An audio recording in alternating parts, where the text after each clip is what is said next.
मेरे को एयरपोर्ट पे किसी ने बोला, बहुत देर तक वो घूरता रहा, फिर आया और बोला, मैंने आपका क्या देखा है? मैंने कहा, बताया उसने क्या देखा? नहीं, मैंने कहा पता नहीं भाई तूने क्या देख लिया। मेरा एक दोस्त जाता था और मैंने उसको पूछा तू कहाँ जाता है शाम को, तो बोला मैं रिहर्सल में जाता हूँ। ये नैनीताल के दिनों नैनीताल। हाँ। मैंने बोला रिहर्सल वो क्या होती है? उसने बोला कि तू आ जा एक दिन। तो मैं चला गया, इत्तेफाक से एक एक्टर नहीं आया था। ओके। तो डायरेक्टर ने बोला कि एक एक्टर आया नहीं, आप ये पढ़ेंगे ये रोल? तो मैंने कहा पढ़ लूंगा। तो मैंने पढ़ा, वो बोले अरे तुम तो अच्छा पढ़ रहे हो, करोगे प्ले? और जब मैं पहली बार एनएसडी गया तो मुझे लगा ये क्या अमेजिंग स्कूल है। टीचर आपको चाय की दुकान पे बैठ के क्लास ले रहे हैं, साथ में मतलब आप टीचर के खा पी रहे हो, वैसे ही क्लासेस चल रही हैं, रात को रिहर्सल चल रही हैं 9-10 बजे। और मुझे लगा ये तो यहाँ तो आना ही है। वहाँ आपको लगता है कि आप वर्ल्ड थिएटर पढ़ रहे हो। फिर मुंबई आते ही रियलिटी चेक है और लिटरेचर से और इससे कोई लेना देना नहीं है। जिन्होंने भी सलमान खान के साथ काम किया, एक लाइन कॉमन थी कि भाई बहुत मूडी हैं। अगर मजे में है तो पूरे सेट पे मस्ती रहेगी, वरना आएंगे शॉट दिया चले गए। तेरे नाम के दौरान क्या कुछ चल रहा था? आप सलमान खान के साथ बगल में खड़े होके एक्टिंग कर रहे हैं और वो बहुत चिल थे हमारे साथ, मतलब बहुत ही मजा आया था वो करते हुए उनके साथ। हिंदी थिएटर में जितने लोगों से बात होती है बोलते हैं भाई पैसा ही नहीं है, जबकि जो इंग्लिश थिएटर वाले लोग हैं वो अच्छा सस्टेन कर रहे हैं, वो अच्छा सॉर्ट हो जा रहा है उनका। अगर सर्वाइवल वाला पैसा है तो वो है मराठी थिएटर में, गुजराती थिएटर में। पिछले कई साल से कौमुदी नाम का एक प्ले कर रहे हैं जिसके अभी तक भी 10 साल से ऊपर हो गया है, 100 शोज अभी तक भी नहीं हुए हैं उसके। बट ऐसा क्यों कि मराठी शोज और गुजराती शोज को इतना हो रहा है? बट उनकी जनता में कल्चर है। मेरा एक दोस्त है, मैं नाम नहीं लूंगा, उससे जब भी बात होती है वाज लाइक अरे भैया बस बॉडी अच्छी बन जाए रोल तो मिल ही जाएगा। अरे जितने अच्छे एक्टर हैं, जितने ए लिस्टर हैं, जितने हीरो हैं, सबकी बस बॉडी और फिजिक ही तो अच्छा है, एक्टिंग तो चली जाएगी। फ्रॉम नवाज भाई टू राजकुमार राव और जितने भी वो एक्टिंग से ही चल रहे हैं ना। बॉडी आपकी अच्छी हो, अच्छी बात है, आप अच्छे दिखते हो, गुड लुकिंग हो, वो एक प्लस पॉइंट है। बट अगर आपको एक्टिंग ही नहीं आएगी तो नहीं चलेगा।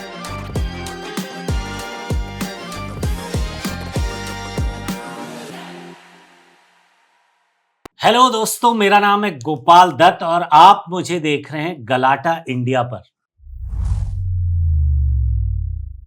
हेलो, हाय, आदाब, नमस्कार, सत श्री अकाल। आप देखना शुरू कर चुके हैं गलाटा इंडिया। मेरा नाम है अविनाश पाल। आज जो कलाकार है ना मेरे साथ, वो पर्सनली मेरे लिए फेवरेट है और मैं बहुत कम ये चीज इस्तेमाल करता हूं, ये शब्द इस्तेमाल करता हूं, बट मैं उनके क्राफ्ट का, उनके काम का फैन हूं। जो पर्सनैलिटी है वो नैनीताल से उन्होंने अपनी जर्नी शुरू करी, फिर दिल्ली पहुंचे, एनएसडी पहुंचे और वो फिर क्राफ्ट का सिलसिला मुंबई तक आ गया। अलग अलग फॉर्मेट्स में काम किया है और वो कहते हैं ना कि आखिरकार उन्होंने अपना काम ढूंढ लिया और उस काम ने उनको ढूंढ लिया। मेरे साथ हैं the very amazing Gopal Dutt साहब।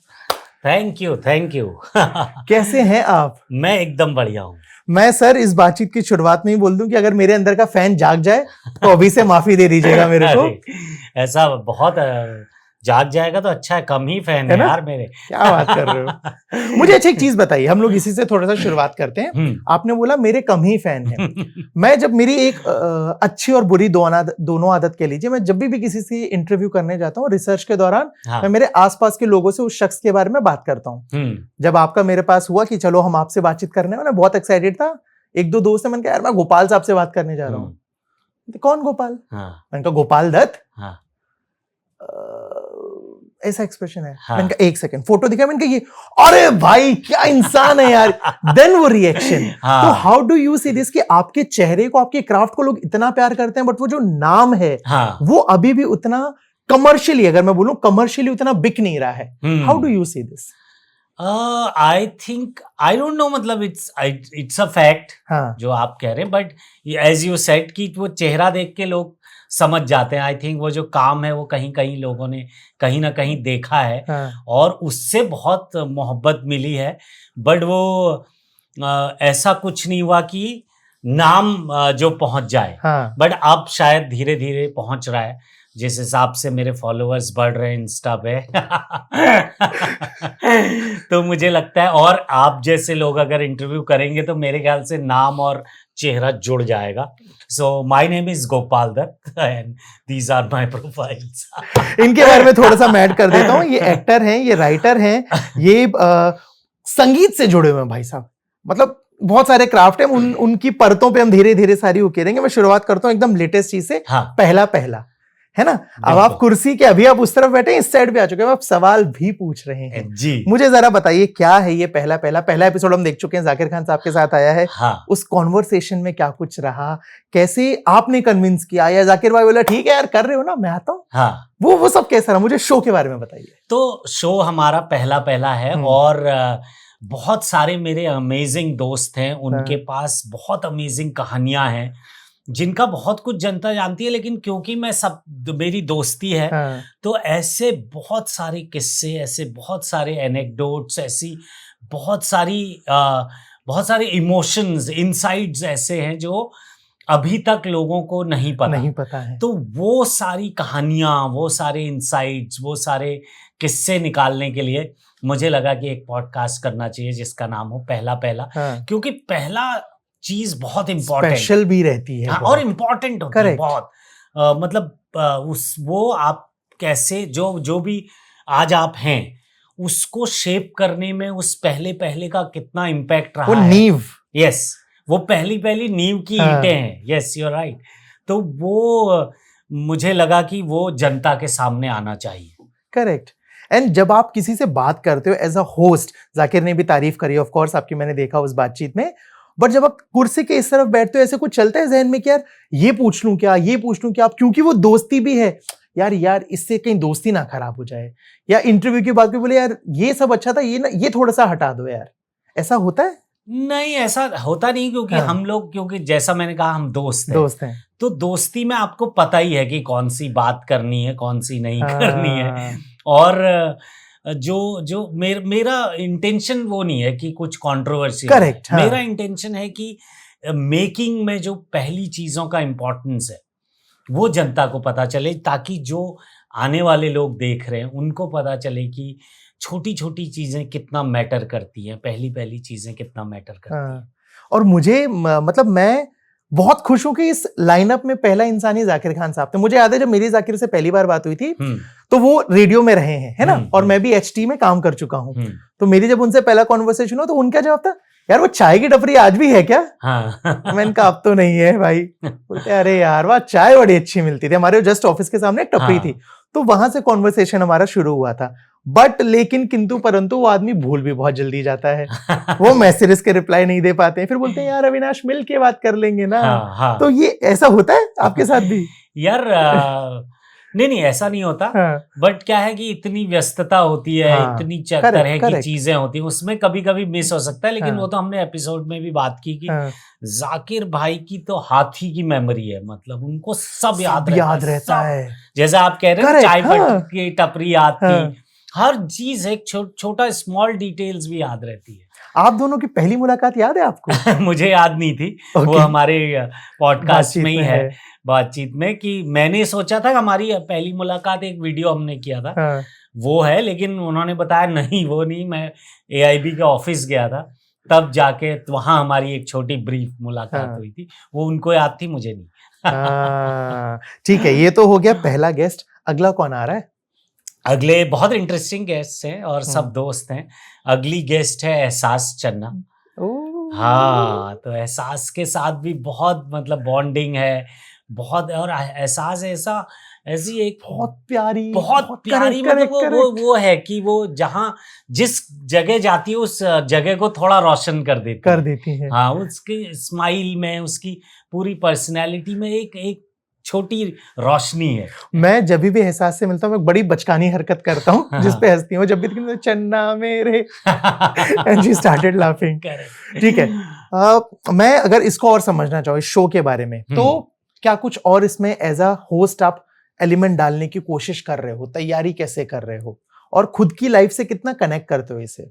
खुद की लाइफ से बहुत कनेक्ट करता हूँ, क्योंकि वही बात मैं कह रहा हूँ कि मुझे भी लगता है कि जो पहली चीजें हुई वो नहीं होती तो शायद मैं कोई दूसरा इंसान होता। जैसे जो पहले दिन मैं नाटक की रिहर्सल में गया, और उसकी एक बड़ी इंटरेस्टिंग कहानी है। मेरा एक दोस्त जाता था और मैंने उसको पूछा तू कहाँ जाता है शाम को, तो बोला मैं रिहर्सल में जाता ये हूँ। नैनीताल के दिनों की नैनीताल, ठीक है, नैनीताल। हाँ। तो मैंने बोला रिहर्सल वो क्या होती है, वो क्या चीज़ है? तब तक कोई आइडिया नहीं था कि नाटक क्या होता है, प्लेस क्या होते हैं, हाँ। रिहर्सल क्या होती है, शो। उसने बोला कि तू आ जा एक दिन। तो मैं चला गया। ठीक है। वो मेरा पहला दिन था रिहर्सल में जाने का, और वहाँ इत्तेफाक से एक एक्टर नहीं आया था। ओके। तो डायरेक्टर ने बोला कि जगह खाली है। जगह खाली नहीं। उसने बोला हाँ। एक एक्टर आया नहीं है, आप ये पढ़ेंगे ये रोल? तो मैंने कहा पढ़ लूंगा। तो मैंने पढ़ा। वो बोले अरे तुम तो अच्छा पढ़ रहे हो, करोगे प्ले? मैंने कहा हाँ कर लूंगा। बोला कल से आ जाइए। तो ओके। ये आप देखिए ना कितना इम्पोर्टेंट है। करेक्ट। पहला हाँ। पहला दिन रिहर्सल का, उस दिन पहला रोल मिल गया। वहां से जर्नी पता चली और पता चला कि थिएटर का होता वर्ल्ड क्या कितना है। बड़ा है, एनएसडी क्या है, फिल्म इंडस्ट्री क्या है। तो वो एक छोटा पहला स्टेप से दुनिया बदल गई। आप मुझे अब जिस जोन में ले जा चुके हो ना, मैं अब आपकी उस जर्नी के हिस्से में घुसने की इजाजत चाहूंगा। हाँ। बताइए साहब, आपका पहला नैनीताल, हाँ। उसके बाद आपने बताया पहले थिएटर में कैसे पहले गए, हाँ। फिर वहां से दिल्ली, फिर मुंबई, मुझे ये थोड़ी सी जर्नी बताइए। तो मैंने वहाँ नाटक करना शुरू कर दिया था नैनीताल में। हाँ। युगमंच नाम का एक ग्रुप है जो आज भी एक्टिव है। वो लोग बहुत अच्छे प्लेस करते हैं, और मुझसे पहले 18 लोग एनएसडी आ चुके थे और करीब 5 या 6 लोग एफटीआई जा चुके थे। ओके। सेम ग्रुप से, मतलब फ्रॉम निर्मल पांडे, अब वो नहीं रहे दुनिया में, बैंडेट क्वीन में जो थे। हाँ हाँ हाँ हाँ। और उनसे लेके सुनीता रजवार और बहुत सारे लोग उस ग्रुप से ओके। निकले जी।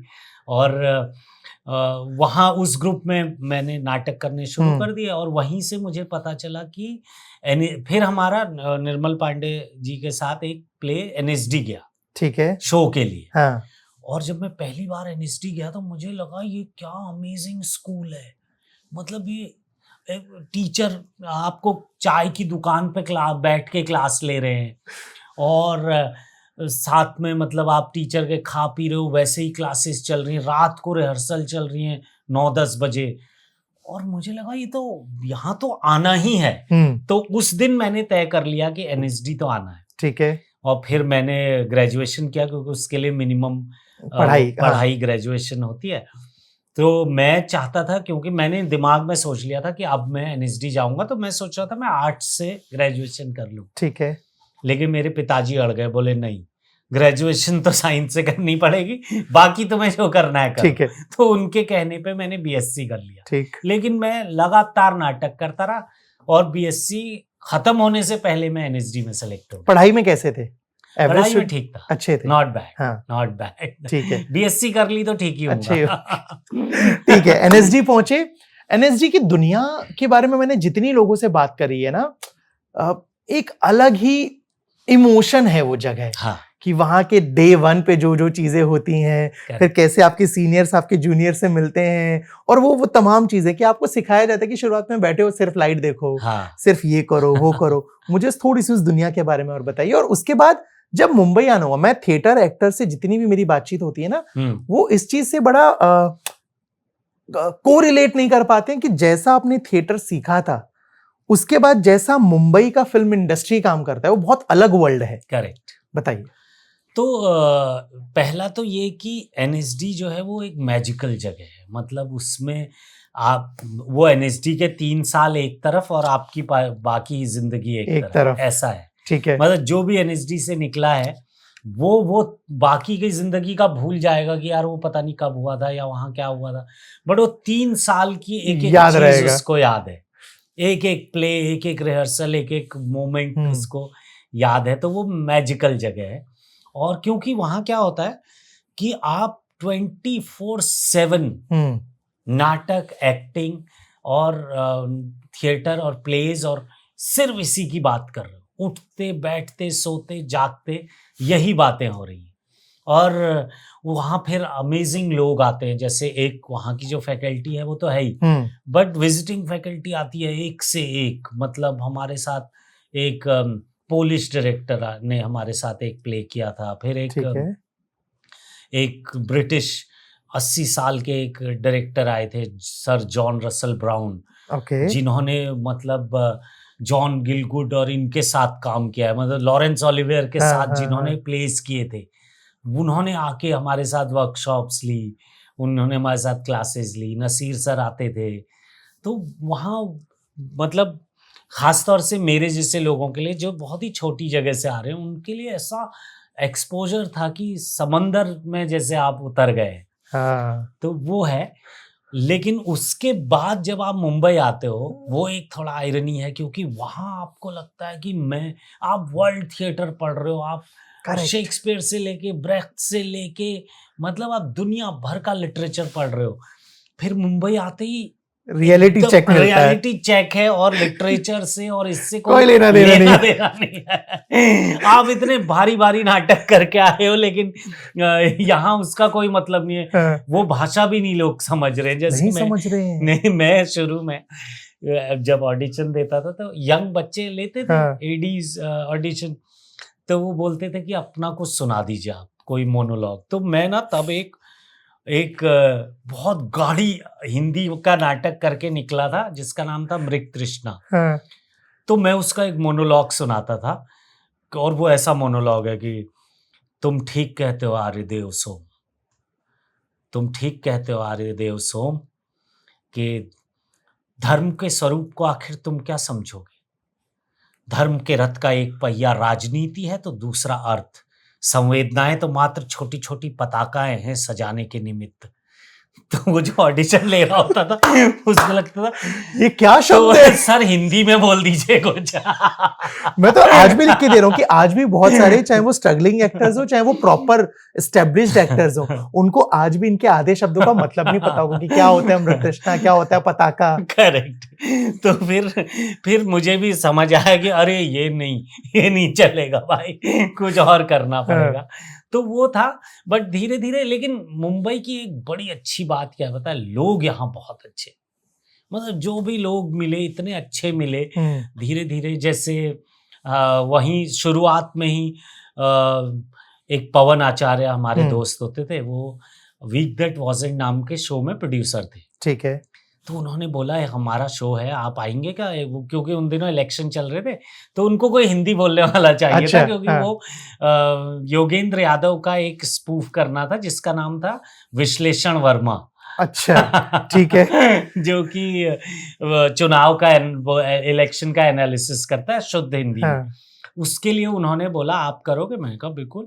मैं गया और फिर मैं वहाँ साइरस और कुणाल से मिला, और फिर वो तो ऐसी दोस्ती हो गई कि मैंने 15 साल वो शो किया, द वीक दैट वाज़न्ट।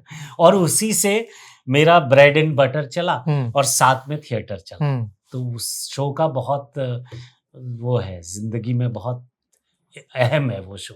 मुझे ना, आपने अभी मुंबई की बात करी, मैंने कुछ साल पहले गजराज राव साहब से बातचीत करी थी, और होता है ना हम सभी की जिंदगी में कुछ हाई पॉइंट होते हैं, कुछ लो होते हैं, और उस वक्त मेरा शायद लो फेज चल रहा था।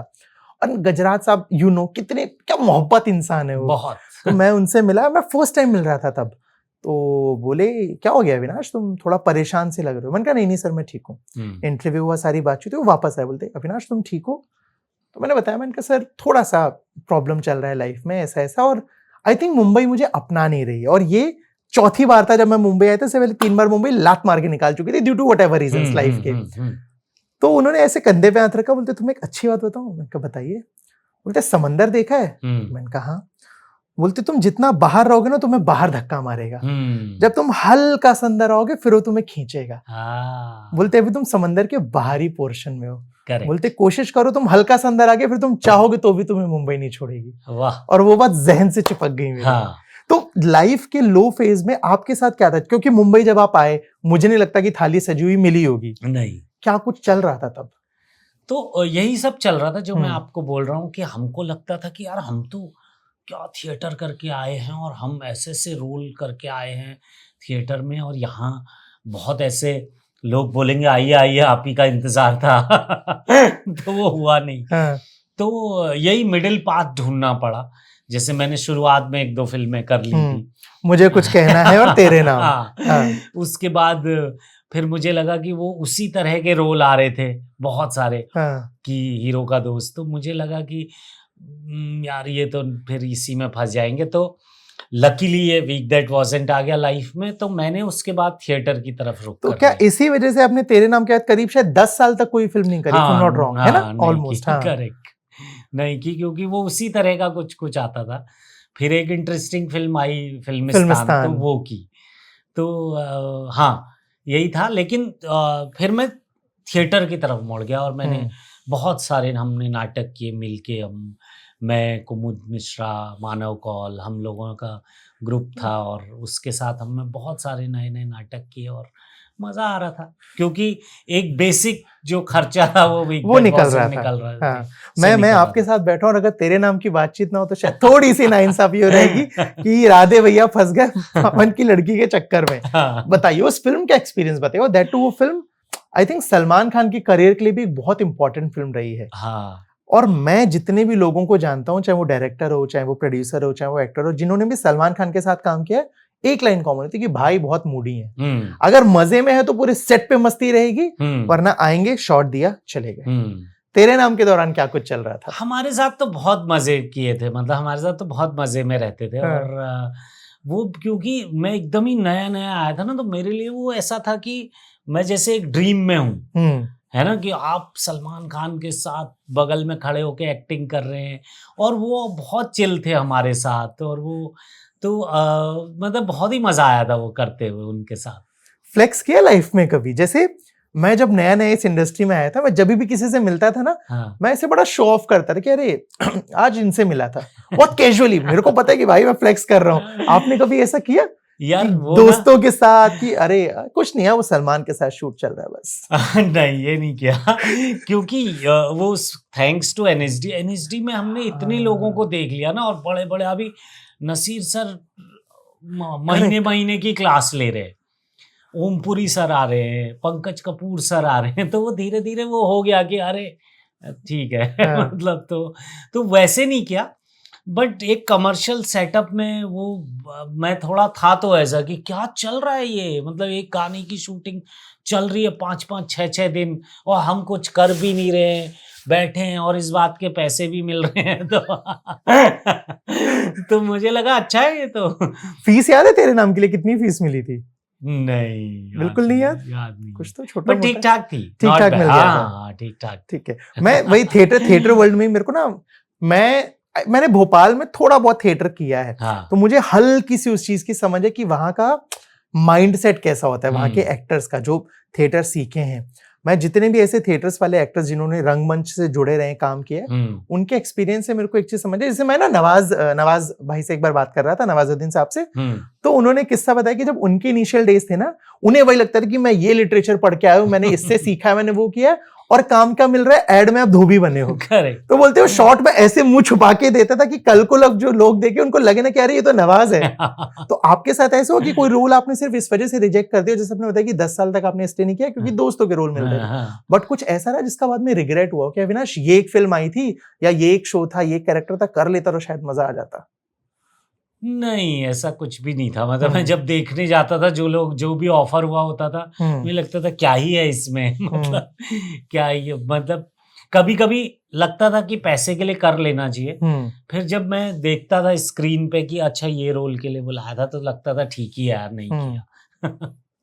और बतौर एक्टर कमर्शियल सिनेमा में घुसना मुश्किल है क्या, या वहां पे सस्टेन करना मुश्किल है? क्योंकि मैं वही एक्टर वाली सोल पे मैं थोड़ा सा अटक जाता हूँ बार बार कि आपका जमीर इजाजत नहीं दे रहा है कि यार ये मैं थोड़ी करूंगा, बट घर भी चलाना है। तो कोई ऐसी फिल्म, कोई ऐसा शो, कोई ऐसा प्रोजेक्ट रहा है जिससे बेमन से थोड़ा सा जुड़ गए हो, बिना नाम लिया, अगर कोई किस्सा आप ऐसा बताओ? हाँ, ऐसे तो बहुत सारे हैं, मतलब बहुत सारी चीजें हैं जो कर ली और बाद में लगा कि अरे यार क्यों कर लिया ये, लेकिन पैसे के लिए करना पड़ता है। ये महंगा शहर है जो लोगों को पता नहीं है कि न्यूयॉर्क जितना ही महंगा शहर है दोस्तों, ये तो यहाँ काफी सारी चीजें पैसे के लिए भी करनी पड़ती है।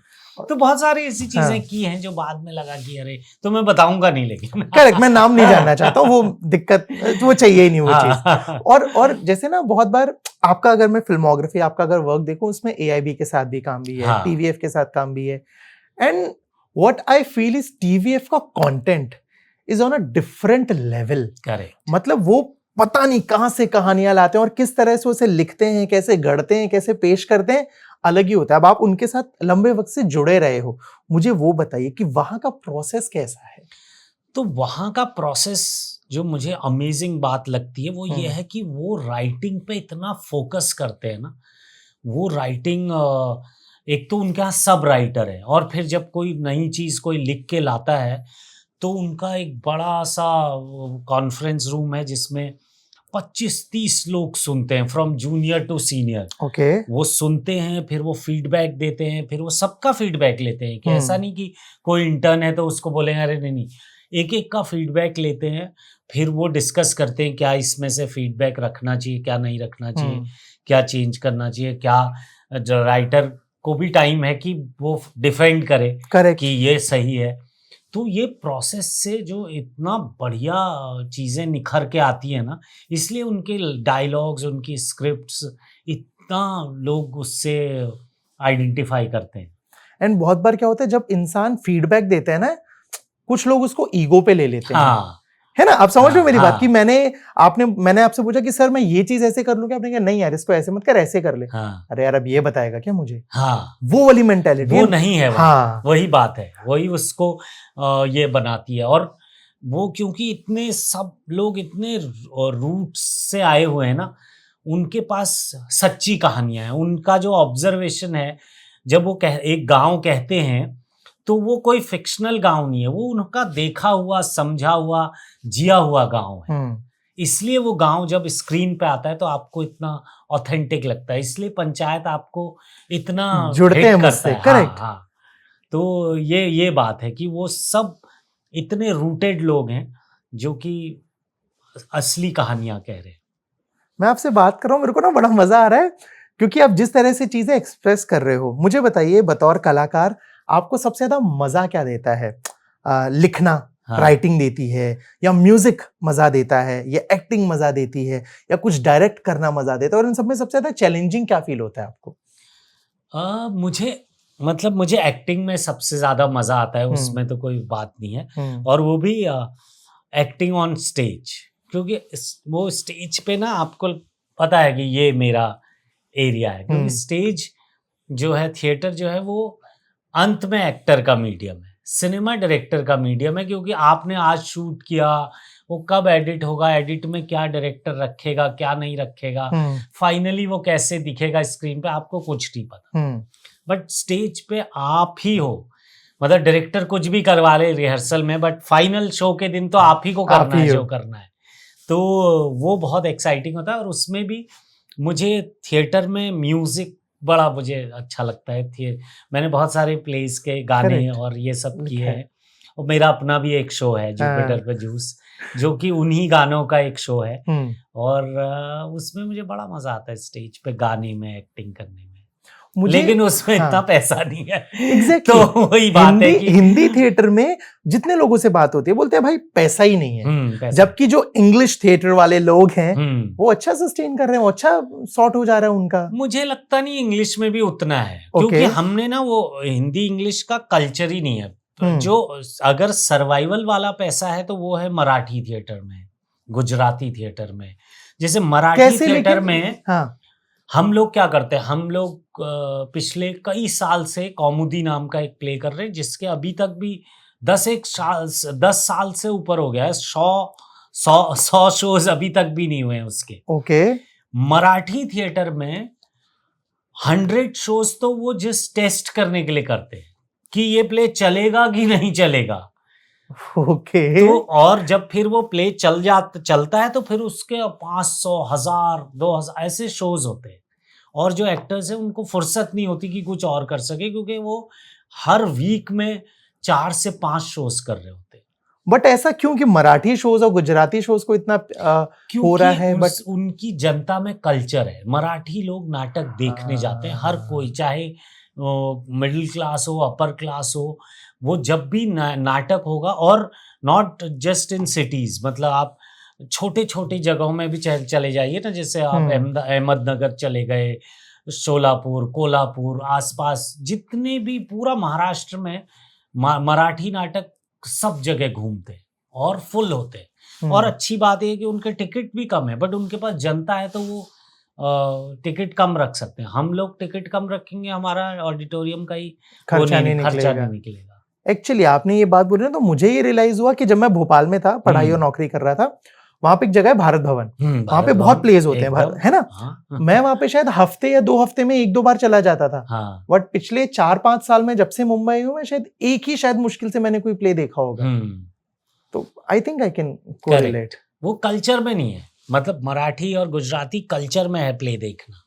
उनके वन एक्ट जो प्लेस के कंपटीशन होता है ह्यूज, मतलब, और उसमें क्या काम करते हैं लोग। बहुत सारे वन एक्ट प्लेस के कंपटीशन के जो नाटक है उनसे फिल्में बनी है। बहुत सारी गुजराती उससे, जैसे oh my God was a play. हाँ, ऐसे बहुत सारे हैं। और उन लोगों को कैसे देखते हो? जैसे मेरे ना कुछ ऐसे जान पहचान के भी हैं, दोस्त भी हैं जो मुंबई आए हैं एक्टर बनने।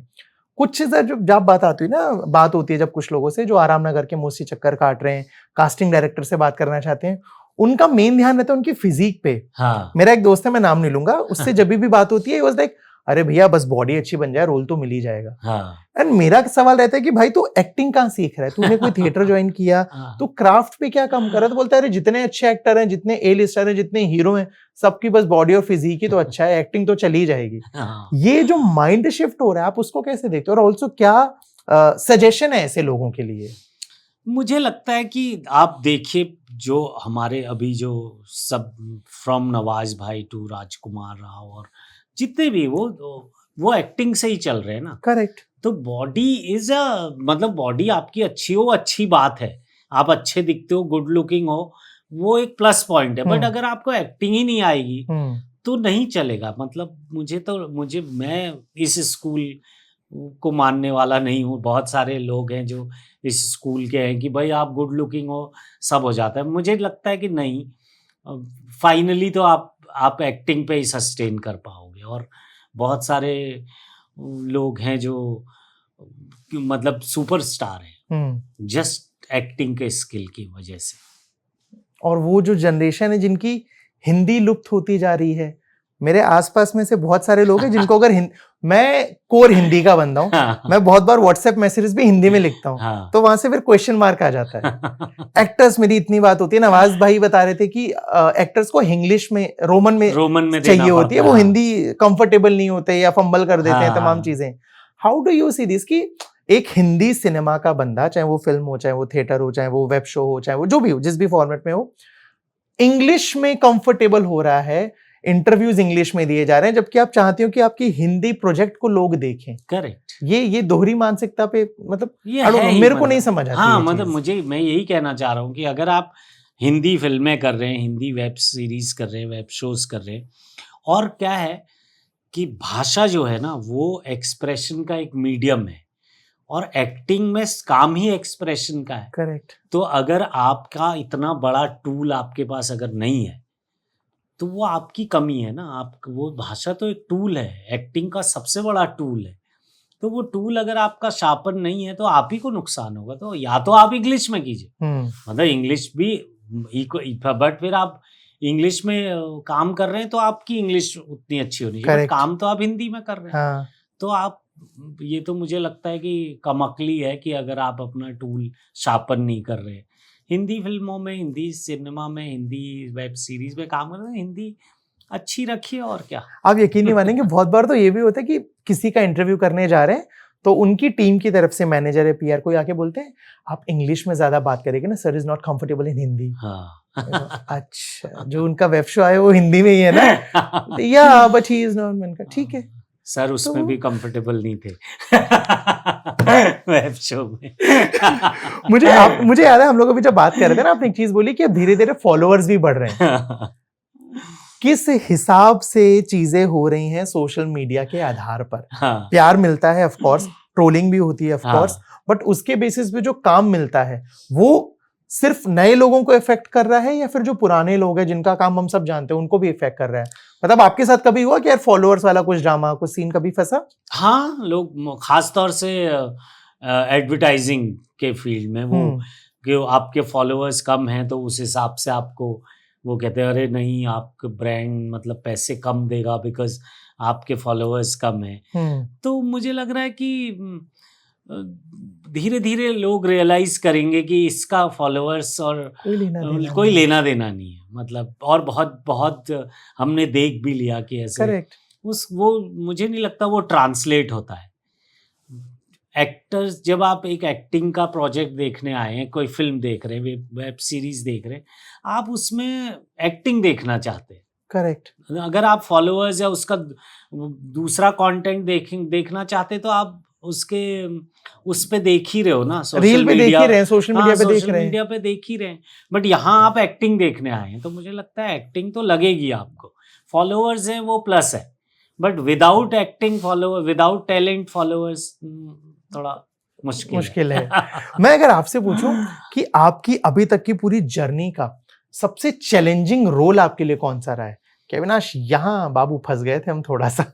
हाँ, ऐसा उसमें तो मतलब मुझे चैलेंजिंग पता नहीं, बट थिएटर में तो बहुत सारे रोल हैं ऐसे, थिएटर तो बहुत सारे है ना। जैसे हम एक प्ले करते हैं कॉमेडी, बहुत डिफिकल्ट प्ले है और मतलब समझने में भी करने में भी, और उसमें बहुत सारे कैरेक्टर्स हैं, उनकी लेयरिंग है, वो तो है ही। बट अगर इसमें आप कहेंगे तो मुझे दिल्ली क्राइम सीजन 1 का मैं जो वो बहुत इंटरेस्टिंग कैरेक्टर था, और जो रिची मेहता जो डायरेक्टर थे उन्होंने बहुत ही अमेजिंग बात कही थी मुझे कि एक वो इंटेरोगेशन सीन है उसमें, उससे पहले उन्होंने बोला कि यार इसको ना बहुत ऐसे मैटर ऑफ फैक्ट रखना, बिकॉज मैं बहुत पुलिस वालों से मिला हूँ। हमारे यहाँ क्या होता है कि या तो एकदम सिंघम हो जाता है आदमी, या एकदम करप्ट सा, हाँ, बीच का कुछ नहीं रहता, बीच का भी नहीं। और बोले मैं बहुत पुलिस वालों से मिला हूँ, वो बोर्ड हैं, वो थके हुए हैं, उनका है कि भाई बता दे यार, जल्दी कुछ बोल दे, क्योंकि उनका काम है, उनको पेपर वर्क करना है। करेक्ट। उनका ये कोई नहीं है, उसमें कोई माचोइज्म कुछ नहीं है, उनका है कि कुछ बोल देना यार, दे देना स्टेटमेंट यार, जल्दी मेरे को घर जाना है। करेक्ट। तो वो बिल्कुल ही एक पर्सपेक्टिव चेंज था, तो वो करने में मुझे बहुत मजा आया। और फिर वो क्योंकि हमने इतना पुलिस वाला देखा है ना, हाँ। तो अचानक से वो तो आ ही जाता है कि तो सिंघम। वो, हाँ सिंघम, तो वो कैसे कंट्रोल करें और कैसे उसको एक बहुत ही वो रखे, वो बड़ा चैलेंजिंग भी था और इंटरेस्टिंग भी था। जैसे मुझे याद है अभी बातचीत से पहले सर से मैं जब मिला, मैंने सीधे बोला कि sir I am huge fan, I love your craft. मेरे जैसे शायद और भी लोग मिलते होंगे, कोई ऐसा फैन मूवमेंट याद है जो कुछ बड़ा ही बहुत प्यारा सा रह गया हो? या बहुत बार कुछ लोग अजीबोगरीब काम भी कर देते हैं या बहुत बार आके बोलते अरे आप अच्छे, नाम क्या है आपका? करेक्ट। कुछ ऐसा हुआ कोई फैन मूवमेंट? मेरे सबसे वियर्ड बताता हूँ, बताइए साहब। क्या होता है, आधा अधूरा लोगों को लगता है ना कि क्या, तो मेरे को एयरपोर्ट पे किसी ने बोला, बहुत देर तक वो घूरता रहा, फिर आया और बोला मैंने आपका क्या देखा है? मैंने कहा एक मिनट, ये मतलब क्या, इस बात का क्या मतलब है? मैंने आपको क्या देखा है? मुझे नहीं पता भाई, तुमने क्या देख लिया?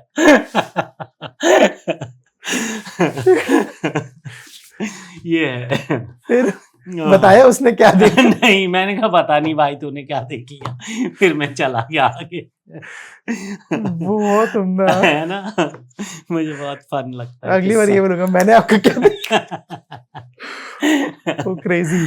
मुझे अभी क्योंकि एक इतना अरसा हो गया, एक लंबा अंतराल बीत गया है, अभी प्रोजेक्ट्स जब कोई भी चुनते हो, चाहे वो कोई भी फॉर्मेट हो, ऐसा कुछ रहता है कि ये 3-4 चीजें अगर हैं तो मैं करूंगा बतौर एक्टर, वरना मैं मना कर दूंगा? तो ये 3-4 नहीं, मेरा है कि ये एक भी चीज है मैं कर लूंगा। या तो अच्छा पैसा होना चाहिए, ठीक है, या अच्छा रोल होना चाहिए, या कोई दोस्त बना रहा है। क्योंकि मुझे अभी मेरा है कि दोस्तों के साथ काम करने में मुझे बड़ा मजा आता है, मतलब मुझे फिर वो माहौल ही अलग होता है। और फिर हाँ, ये 3 चीजें, या तो बहुत अच्छा पैसा होना चाहिए, या बहुत अच्छा रोल होना चाहिए, या कोई दोस्त अगर कुछ बना रहा है, तो फिर मैं बिना, जैसे आकर्ष खुराना है डायरेक्टर, उन्होंने जुगाड़िस्तान एक सीरीज बनाई थी लायंस गेट के लिए, तो उन्होंने मुझे फ़ोन किया, हम लोग बहुत पुराने दोस्त हैं, आकर्ष ने मुझे फ़ोन किया कि एक रोल है और उसमें आपकी रशियन गर्लफ्रेंड है। मैंने कहा डन। और उसके पैसे भी मिलेंगे। हाँ, बाकी मैंने कुछ पूछा ही नहीं, मैं कहा डन है, कर रहे हैं। मुझे ये जो बोलते हैं ना कि लॉन्डो की दोस्ती, ये बड़ी क्रेजी सी रहती है। मुझे नहीं पता कि लड़कियां या महिलाएं इससे कितना इत्तेफाक करेंगी कि बहुत बार आप दोस्त के यहाँ गए हो, आप 2 घंटे बस पड़े हो, हाँ, कुछ नहीं करा है आपने, आप किसी को बता नहीं सकते कि आपने उसके जाके किया क्या, बस आप कुछ पढ़े और आप पढ़े उठ हैं के बस। थोड़ी देर बाद आ गए। करेक्ट। ये और जब आपके जो मैं अक्सर लोगों से पूछता हूँ जिस इंडस्ट्री से हैं कि आपको लगता है दोस्ती होती है, बट यहाँ ये सवाल बिल्कुल वैलिड नहीं बैठता है, क्योंकि आपकी दोस्ती होती है। आम लोगों के जो दोस्त होते हैं और जो सेलिब्रिटीज फ्रेंड होते हैं, उसमें क्या अंतर होता है? मुझे लगता है दोस्ती तो यार सभी की बहुत इंपॉर्टेंट चीज है। दोस्ती जो है वो आपको एक तरह का भगवान का दिया हुआ ग्रुप ऑफ थेरेपिस्ट है। है ना, कि आप इसलिए शायद वेस्ट में ज्यादा थेरेपी की जरूरत पड़ती है, लोग कम है। हमारे यहाँ इतने लोग हैं, दोस्त हैं, कुछ भी मन में आ रहा है भड़ास किसी के लिए बोल दिया, निकाल दिया, और या कोई मुसीबत है बोल, तो हमारे यहाँ दोस्ती जो इसलिए ग्रुप्स है ना बहुत, हर कोई कॉलेज का एक ग्रुप है, इसका एक ग्रुप है। दोस्ती मुझे लगता है बहुत ही इंपॉर्टेंट चीज है। करेक्ट है ना, लड़ाई हुई है वो रिश्तेदारी से ज्यादा बड़ी चीज है। बहुत वो बोलते हैं ना कि रिश्तेदार आप चुन नहीं सकते हो, करेक्ट, गिफ्टेड है या हाँ, जैसे भी, हाँ, बट दोस्त यू कैन चूज। करेक्ट, तो वाली चीज। हाँ। दोस्ती की बात हो रही, कभी लड़ाई हुई है कि भाई पंगा हो गया, आ जाओ जरा, कुछ ऐसा लाइफ में? अब तो नहीं, पहले तो बहुत, पहले इनिशियल डेज में। बताइए जरा कुछ ऐसा किस्सा याद हो तो। यार मतलब कॉलेज टाइम पे हुई है, एक दोस्त को मार दिया था हीट ऑफ मोमेंट में, तो उसके यहाँ से हल्का नाक से खून निकल गया। फिर वो कुछ अपने दोस्तों को लेके घर के बाहर आ गया, फिर घर से पीछे से निकलना पड़ा अपने दोस्तों के पास। फिर वो दोनों ग्रुप मिलके कि कॉम्प्रोमाइज कर लेते हैं कि हाँ ठीक है यार, हो गया, आगे से नहीं होगा, ऐसा सब। तो और लड़ाई की वजह लड़की थी या कुछ और? नहीं, ऐसे ही पता नहीं, अब तो याद भी नहीं है। कुछ ऐसे ही फालतू बात हो रही थी, उसमें हाथ चल गया तो उसके यहाँ फट गया हल्का सा। टिपिकल लौंडा थिंग जो आई थिंक हम सबकी लाइफ में कभी ना कभी हुआ है। ठीक है, बतौर कलाकार अभी क्या कुछ और आप एक्सप्लोर करने वाले हो खुद के साथ कि यार अभी ये कुछ ट्राई करता हूँ, वो ट्राई करता हूँ? क्या कुछ अपकमिंग प्रोजेक्ट्स हैं पाइपलाइन में? प्रोजेक्ट्स तो मतलब मैं अभी थोड़ा अब ये सोच रहा हूँ कि कैसे, एक तो वही कि जिसमें मजा आए, और जो मुझे करना है। तो मैं कुछ चीज़ें लिख रहा हूँ, तो मैं चाहता हूँ कि मैं डायरेक्ट करूँ। एक फिल्म मैंने एक फिल्म की है जिसमें मतलब वो बन गई है, बिना पैसे के एक फिल्म बनाई है, और उसमें बड़ी अच्छी कहानी है। तो लीड रोल में मैं हूँ, अब वो बन चुकी है, उसका पोस्ट चल रहा है, उसको देखते हैं किस प्लेटफॉर्म को कैसे देना है, वो सब चल रहा है। उसमें मैं क्या जॉनरा है? कुछ मतलब है तो कॉमेडी भी नहीं कह सकते, बहुत ही ऐसा स्लाइस ऑफ लाइफ टाइप का फिल्म है। हाँ। और एक छोटा स्वीट क्यूट रिलेशनशिप पे कहानी है, वो बन चुकी है, उसका पोस्ट चल रहा है। तो अब देखते हैं कहाँ वो आएगी। और ऐसी एक और फिल्म दोस्त लोग मिलके ही अभी प्लान कर रहे हैं, तो इस साल के अंत तक या नेक्स्ट ईयर के फर्स्ट हाफ में वो शूट करेंगे। तो वो सब प्रोड्यूस भी कर रहा हूँ मैं। ऐसा सब पैसा छोटा पैसा नहीं है, सब दोस्ती खाता है। समझा, करेक्ट, ठीक है। इस पूरी छोटी सी 4-5 लोग और कुछ प्लेटफॉर्म वगैरह भी देख रहे हैं उसके लिए? अब देखेंगे। ये जो फिल्म जो कंप्लीट हो गई है, जिसका पोस्ट चला, उसके लिए आप देखना शुरू कर रहे हैं। बट वो वाली तो अभी बनाएंगे तो फिर देखेंगे, क्योंकि वही है, वो 15-20 दिन 5 दोस्त जाएंगे और कुछ शूट करके आएंगे। Hi sir, my name is Avinash, this is my profile. मैं इस पूरी बातचीत को ना सर्कल कंप्लीट करना चाहूंगा। हम लोगों ने पहला से बातचीत शुरुआत करी थी, और मैं चाहता हूँ वहीं पे थोड़ा खत्म करें। मुझे बताइए आपकी जिंदगी के कुछ वो पहले मोमेंट जिसमें पहली मोहब्बत हो सकता है, पहली कार हो सकता है, पहली तनख्वाह हो सकती है, कुछ बताइए जरा। तो पहला रिहर्सल का तो मैंने आपको बता दिया है। हाँ। उसके बाद जब मैं पहली बार NSD आया, वो भी मैं आपको बता चुका हूँ। बहुत ही एक नाटक था निर्मल पांडे जी का, जिन लाहौर नहीं वेख्या। वो एनएसडी के मंच में एनएसडी के स्टूडेंट्स के लिए किया। फिर एक फनी किस्सा मैं आपको बता देता हूँ पहले का। एनएसडी के बाद मैंने एक वर्कशॉप की, मुझे पता चला मुंबई जाना है तो पैसे लगेंगे। तो मैंने मेरे को है डिसलेक्सिया, और मेरे को डिसलेक्सिया मतलब मैं कोई अगर देख रहा है ना तो मैं लिख नहीं सकता। सो मेरा सारा स्पेलिंग मैं अपने नाम का स्पेलिंग गड़बड़ कर, अगर मैं लिख रहा हूँ, आप मुझे देखेंगे ऐसे तो वो सब गड़बड़ हो जाता है। पता नहीं उसका शायद बचपन का कुछ चक्कर है कि वो मेरे फादर की हैंडराइटिंग इतनी अच्छी थी, वो कैलीग्राफी टाइप लिखते थे।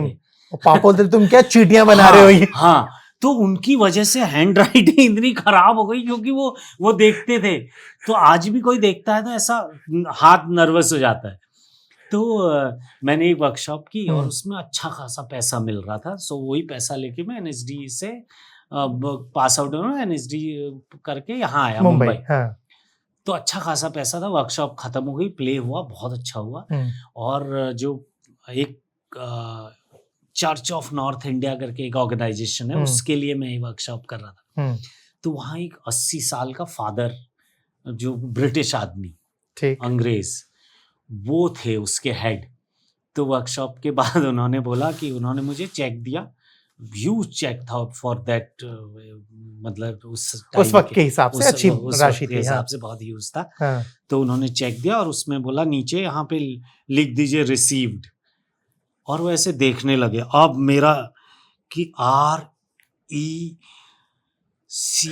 क्या तो समझ ही नहीं आ रहा अभी क्या वो देख रहा है फादर की। Go ahead.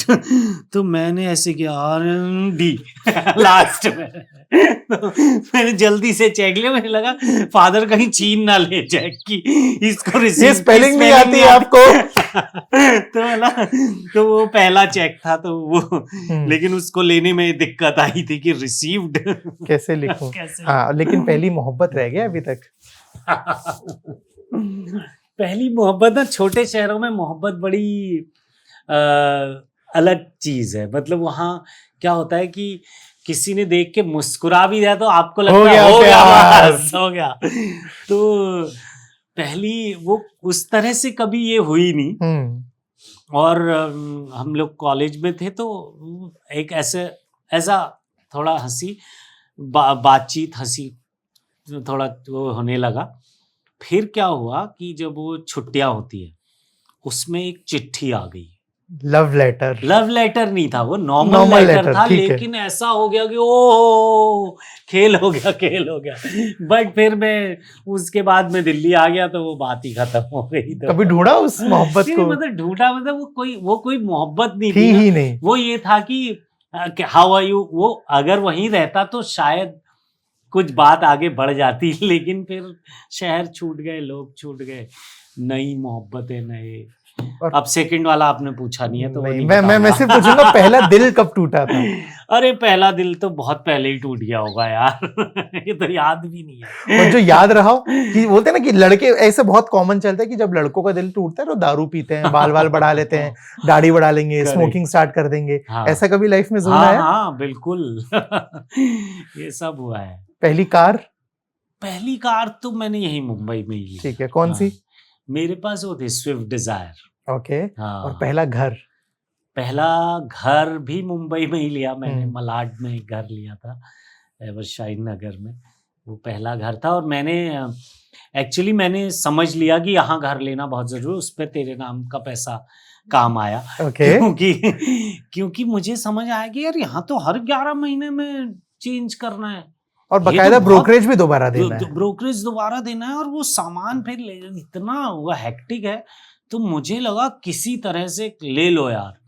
तो मैंने एक छोटा 1 BHK तेरे नाम के, थोड़ा पैसे, थोड़ा दोस्त, थोड़ा घर वाले और थोड़ा लोन मिला के एक ले लिया था। वो एक बड़ा लाइफ में इसी वजह से मैं शायद थिएटर कर पाया। ठीक है, घर हो गया था और तो वो आसान हो जाता है। करेक्ट। ठीक है, इस बातचीत का आखिरी सवाल मैं अगर आपसे ये जानना चाहूँ कि अगर आपकी पूरी जिंदगी का, चाहे वो प्रोफेशनल रही हो चाहे वो पर्सनल रही हो, एक कोई भी मोमेंट जो आप पहली बार दोबारा जी सकें या कर सकें, तो वो कौन सा पल होगा जो आप चाहते हैं कि अविनाश मैं चाहता हूँ वो भूल जाऊं? चाहे वो जैसे हो सकता है कि मैं दोबारा पहली बार एक्ट करना चाहता हूँ, या मैं पहली बार दोबारा मोहब्बत करना चाहता हूँ, या मैं पहली बार दोबारा शो करना चाहता हूँ, कुछ भी जो आपने किया हो और उसको आप दोबारा पहली बार करना चाहते हो, तो वो क्या होता है? मैं दोबारा एनएसडी जाना चाहता हूँ फिर से पहली बार। मतलब मतलब पहली बार नहीं, मैं कई बार जा सकता हूँ। मैं जब भी मौका मिलता है मैं जाता भी हूँ। अभी पिछले 2-4 महीने पहले हमारे एक टीचर है रॉबिन दास, वो एक प्ले कर रहे थे। उन्होंने बोला यार तू आके उस प्ले का म्यूजिक गाने लिख दे और म्यूजिक कर दे। तो मैं चला गया और फिर मैं बहुत साल बाद, मुझे इतना मजा आया है, it was like reliving the moment. तो बहुत बहुत उम्दा, बहुत शुक्रिया, बहुत आभार। मेरे लिए one of the finest conversation मेरी जिंदगी की। अरे and thank you so much आपके वक्त के लिए। मुझे पूरा यकीन है हम दोबारा मिलेंगे, फिर से बहुत सारी बातें होंगी और एक्सप्लोर करेंगे जिंदगी। और जरूर जरूर, थैंक यू, मजा आया। Thank you.